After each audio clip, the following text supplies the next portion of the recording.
नमस्कार, मैं आशीष। आप देख रहे हैं द पैम्फलेट सिविलाइजेशन स्टोरीज में आपका स्वागत है। इस श्रृंखला में हम बात कर रहे हैं दुनिया भर में होने वाली क्रांतियों के बारे में, दुनिया भर की सभ्यताओं के बारे में। इसी श्रृंखला में मैंने आपको बताया था ब्राह्मणिकल पैट्रियार्की के बारे में भी, और ब्राह्मणों से घृणा का जो इतिहास है उसके बारे में भी। इसी कड़ी में हम अब आ रहे हैं भारत के इतिहास की ओर, जहाँ हमें पता चलता है कि ब्राह्मणों से घृणा का आरंभ कहाँ से हुआ था। वर्तमान राजनीति में आप देख रहे होंगे आपके आसपास जो कुछ भी घट रहा है, फिर चाहे वो संसद में ठाकुर के कुएं वाली कविता पढ़ा जाना हो, या फिर उस विचार का सृजन India is union of state, इस विचार पर जो लोग जोर देने की बात कर रहे हैं। आज की वीडियो में हम देखेंगे कि जिस सांस्कृतिक, राजनीतिक और सामाजिक ध्रुवीकरण की नींव नंद वंश में पड़ी थी, नंद डायनेस्टी में, आज उस विचार को किस तरह से आगे बढ़ाया जा रहा है।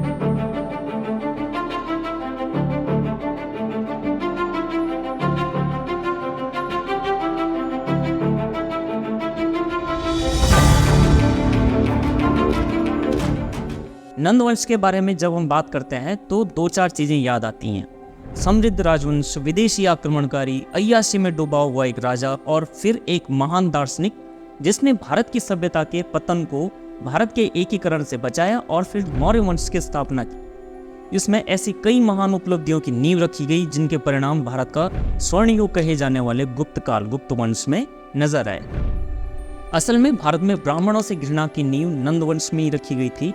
नंद वंश वो समय था जब भारत में सामाजिक, सांस्कृतिक और राजनीतिक उथल पुथल सबसे ज्यादा आई। राजधर्म के विरुद्ध जाकर के नंद वंश में हर किस्म के कार्य किए गए। देश की सीमाएं कमजोर हो गई थी, विदेशी आक्रमण करने लगे थे। धनानंद के राजा बनने और उसके कारनामों के बारे में हम सभी ने सुना ही है, अपने पाठ्यक्रम में हम पढ़ते आए हैं धनानंद के बारे में। ये समय भारतीय समाज के पतन का समय भी था। जाति के नाम पर भड़काने की शुरुआत इसी दौर से शुरू हुई, जब नंदवंश के राजाओं को क्षत्रियों का विनाश करने वाला बताया गया और ब्राह्मणों के विरुद्ध हिंसा का बीज बोया गया।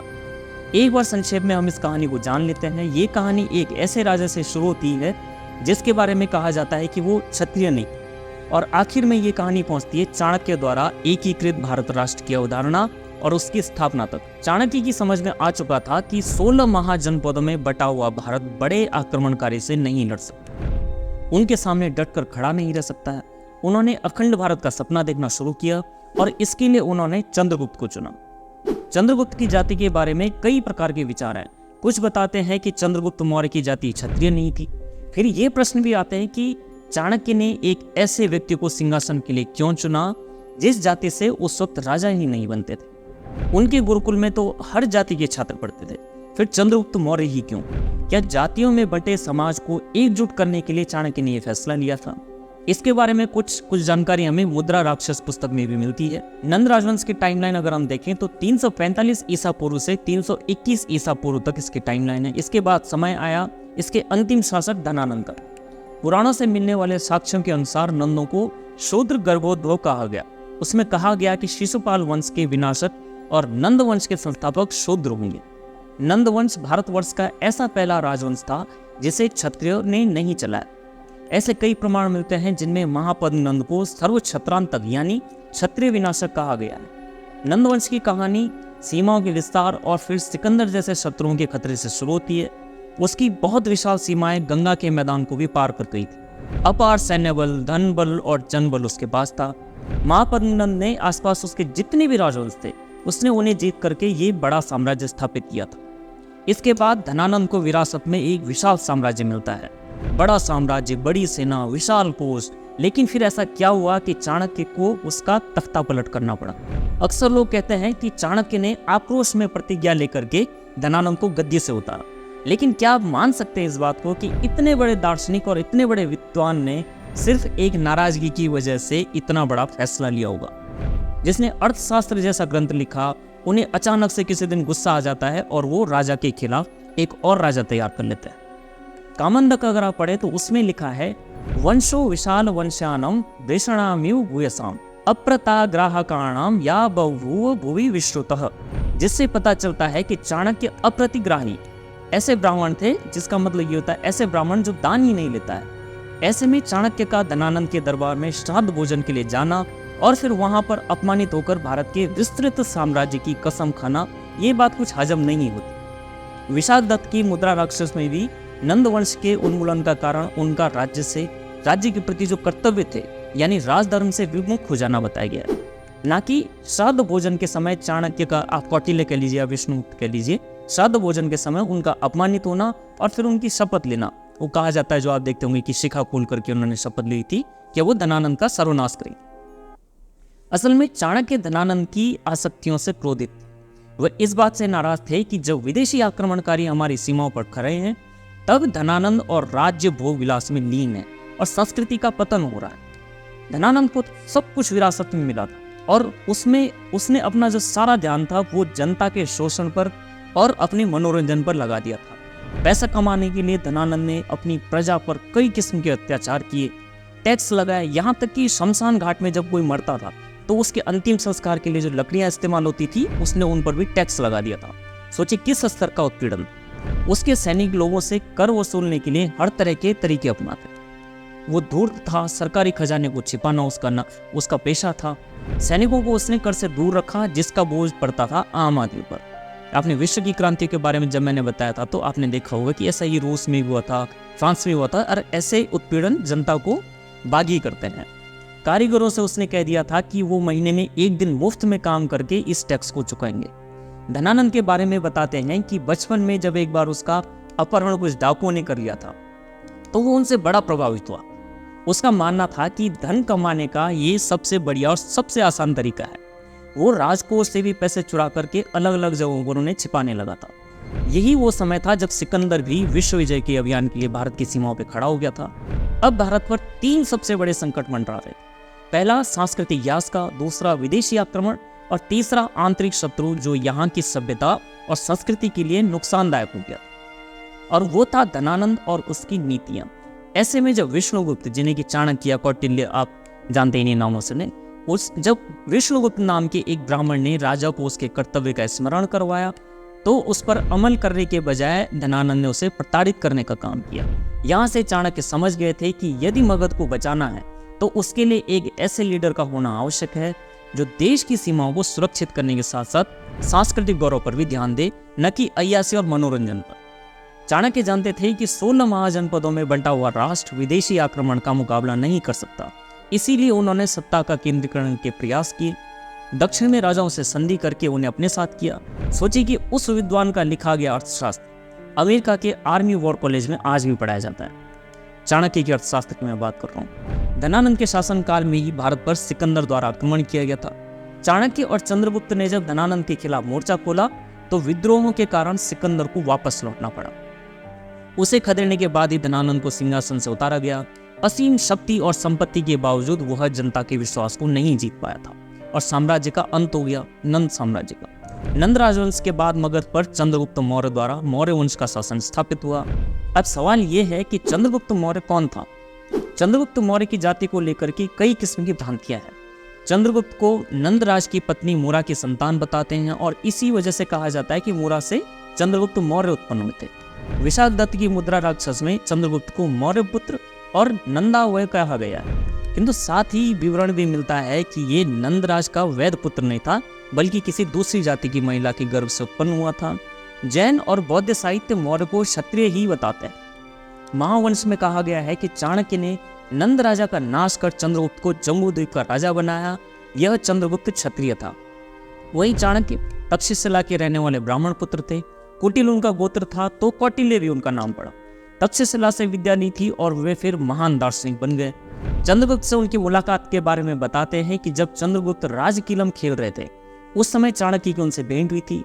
मुद्रा राक्षस पढ़ेंगे तो इसमें बताया गया है कि पैर में कुश का कांटा होता है, कुशा जिसे कहते हैं। कुशा चुभने से चाणक्य उस कुशा को खोदने लगे थे। वो चाहते थे कि वो उसका पूरा उन्मूलन कर दें, उसका नाश कर दें।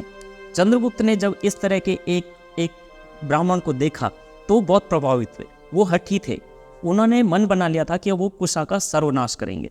जैन ग्रंथ बताते हैं कि विंध्याचल के वनों में चाणक्य ने चंद्रगुप्त को शेर के पसीने को चाटते हुए देखा और कहा कि ये राजसी लक्षण है, और उससे मित्रता कर ली। इसी वजह से दोनों का एक ही लक्ष्य था, दोनों की जिंदगी का एक ही मकसद था, नंद वंश का पतन।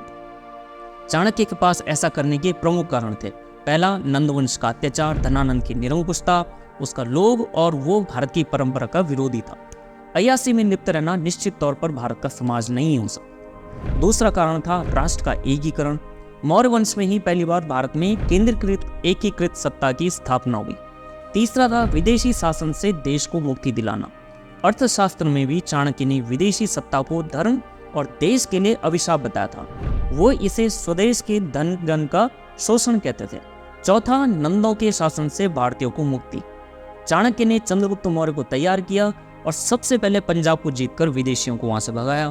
फिर नंदों का नाश करके मगध पर अधिकार किया। सिकंदर को भागना पड़ा, उसके जितने भी क्षत्रप थे उन्हें मार दिया गया। सिकंदर के बाद सेल्युकस से अफगानिस्तान और बलूचिस्तान छीन करके चंद्रगुप्त के राज्य का विस्तार हुआ।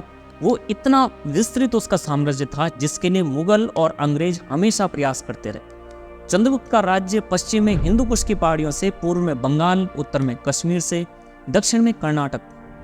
अब इस स्वप्न को देखने वाले और इसे पूरा करने वाले सबसे प्रमुख चरित्र चाणक्य की बात करें तो चाणक्य के बारे में विशाख दत्त ने मुद्रा राक्षस में विस्तार से लिखा है। वो किस किस्म के थे, क्या वो वाकई में इतने ज़्यादा गुस्से में रहते थे, आक्रोशित रहते थे, या अगर वो जो प्रधानमंत्री था जिसने चंद्रगुप्त जैसे राजा को तैयार किया वो खुद कैसा रहा होगा। विशाख दत्त ने मुद्रा राक्षस में कौटिल्य के बारे में उनके रहन सहन का वर्णन करते हुए लिखा है, उपलशक लमे तद भेदक गामियानो वटुवीरो तानुषाम वैशाम स्तोद एषा शरणमभि समिदवि शुष्यमाण विरावि विनमित पटलांतम दृश्यते जीर्णाकुणकम। जिसका अर्थ है कि कुटिया के एक ओर गोबर के कुछ उपलों को तोड़ने के लिए पत्थर का टुकड़ा रखा हुआ है, दूसरी ओर विद्यार्थियों द्वारा लाई गई लकड़ियों का ढेर पड़ा हुआ है। चारों ओर छप्पर पर सुखाई जाने वाली लकड़ियों के बोझ से घर झुका जा रहा है और इसकी दीवार भी जीर्ण शीर्ण अवस्था में। इस वृत्तांत से स्पष्ट होता है कि चाणक्य का रहन सहन बेहद साधारण था। अपने जीवन में चाणक्य ने यह उदाहरण सामने रखा था कि ऐश्वर्यपूर्ण साधनों से माध्यम से ही सफलता प्राप्त नहीं की जा सकती है, बल्कि व्यक्ति को दृढ़ प्रतिज्ञ साहसी होना ही उसे लक्ष्य की प्राप्ति करवा सकता है। चाणक्य का रहन सहन देख करके चीनी यात्री जो फायान थे उन्होंने कहा था कि वह देश धन्य क्यों नहीं होगा जिसका प्रधानमंत्री इतना साधारण जीवन व्यतीत करता है। उन्होंने जो अर्थशास्त्र लिखी उसकी ख्याति आप सभी ने सुनी ही होगी। आप अगर कहते हैं कि ये पूरी बाइबिल है तो उसे कहिए कि ये पूरी तरह से कौटिल्य का अर्थशास्त्र है। लोकोक्तियों की कुछ इसी तरह से रखा जाना चाहिए, जैसे भारत का दुर्भाग्य कहा जा सकता है कि हम कहते हैं कि कालिदास यहाँ के शेक्सपियर हैं। कालिदास और शेक्सपियर को देखिए, आप दोनों की टाइमलाइन की तुलना कीजिए। कालिदास ने जो लिखा है शेक्सपियर कब लिख रहे थे? कालिदास ने जो लिखा, क्या शेक्सपियर कभी वैसा लिख पाते? लेकिन दुर्भाग्यवश इसके ठीक विपरीत हमारा समाज चलता है। अर्थशास्त्र में बताया है 3 कर्तव्य: समस्या पर ध्यान देना, सदैव सतर्क रहना, समय पर उचित कार्रवाई करना। राजा समस्त शक्ति का केंद्र और सत्ता का केंद्र बिंदु था। उसकी मंत्री परिषद होती थी जो उसे सलाह देती थी, और कौटिल्य ने इसे वैधानिक रूप से आवश्यक भी बताया और कहा कि सिर्फ एक पहिया राज्य को नहीं चला सकता। लेकिन मंत्रियों का चयन भी विशेष क्वालिटी के साथ होता था। ऐसा नहीं कि किसी को भी उठा करके उसको मंत्री बना लिया, उनकी विशेष योग्यता हुआ करती थी। मौर्य काल में चाणक्य ने गुप्तचरों पर विशेष जोर दिया था। मुद्रा राक्षस में वर्णन है जिसमें पता चलता है कि धनानंद के ये साम्राज्य में चाणक्य ने स्त्रियों के वेश में पुरुष गुप्तचर रखे हुए थे। ये इतने अधिक थे कि मैगस्थनीज अपनी किताब में इन्हें जाति मान करके लिखता है। उसे लगता है ये कोई अलग जाति है जो इतनी ज्यादा मात्रा में है। ये उसकी फाइंडिंग्स थी। मौर्य साम्राज्य की सफलता का श्रेय बहुत हद तक चाणक्य के इन गुप्तचरों को भी जाता है। इनमें अधिकांश वैश्याएं थीं, दासी, भिक्षुक, सन्यासी, छद्म छात्र, व्यापारी आदि हुआ करते थे। आप देखते होंगे रॉ या आईबी या इंटेलिजेंस किस तरह से काम करती है, ये वहीं से ही कहीं ना कहीं सीख मिलती है। चाणक्य के गुप्तचरों में सबसे अधिक प्रसिद्ध नाम था जीव सिद्धि का। जीव सिद्धि को चंद्रगुप्त का बहुत करीबी मित्र भी बताया गया है, जो पुराण या जो भी संदर्भ मिलते हैं इस दौर के बारे में।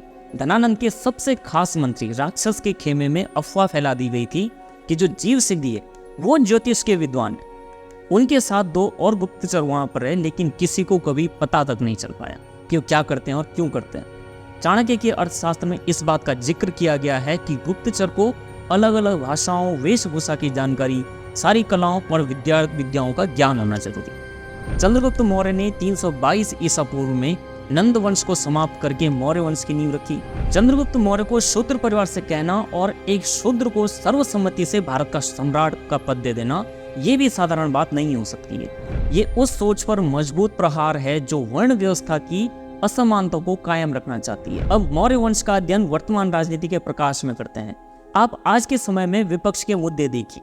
ये कभी जातिगत जनगणना को राजनीति और ध्रुवीकरण का आधार बना रहे हैं, तो कभी भारत को अलग अलग हिस्सों में तोड़ने वाले विचार को सत्ता प्राप्ति का जरिया मान रहे हैं। जो यूनियन ऑफ स्टेट वाली मैं आपको बात बता रहा था। We believe that India is a union of states. Bharat को यूनियन ऑफ स्टेट बताना उसी तरह से है जैसे मौर्य वंश से पहले भारत 16 महाजनपदों में बिखरा हुआ था। ये आइडिया ऑफ इंडिया की बात कर रहे हैं, जैसे विदेशी यूनानी हमलावर किया करते थे।